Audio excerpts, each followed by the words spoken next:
Hi guys, आज अपन चर्चा करेंगे भारत की विदेश नीति में आता बदलाव, आसियान और चीन की।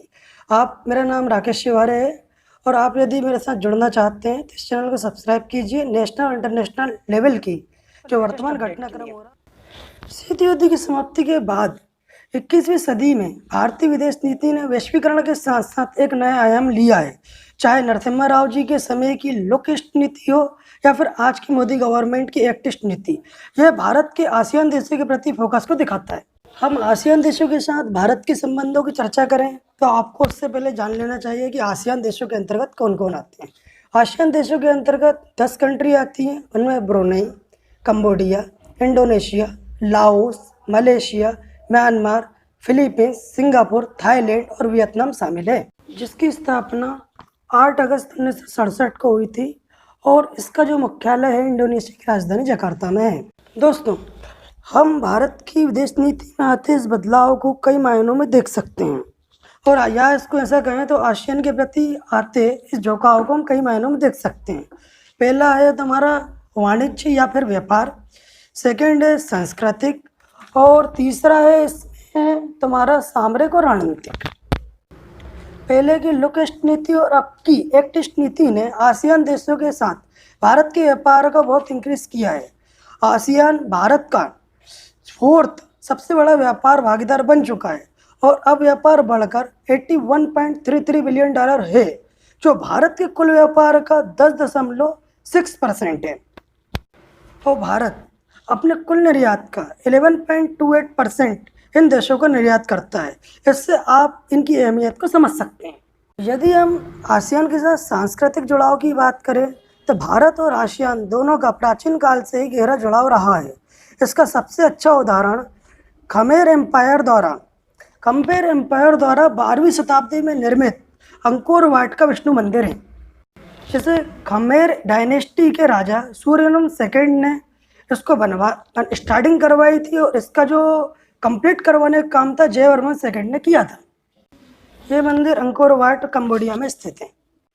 और यदि देखा जाए सामरिक रणनीतिक कूटनीतिक मायने से, यदि हम इस एस्पेक्ट को देखें तो चाइना ने इन देशों में व्यापक निवेश किया है और BRI के माध्यम से इन पर टेप में उलझाना चाहता है। टेप का सीधा सा तात्पर्य होता है छोटे और गरीब देशों को उनकी क्षमता से ज़्यादा ऋण दे देना और व्यापक स्तर पर वहाँ निवेश करना। धीरे धीरे ये देश चाइना की इस पॉलिसी में फंसते जाते हैं और एक ऐसी कंडीशन आ जाती है कि फिर वो ऋण ना चुकाने की कंडीशन में पहुंच जाते हैं।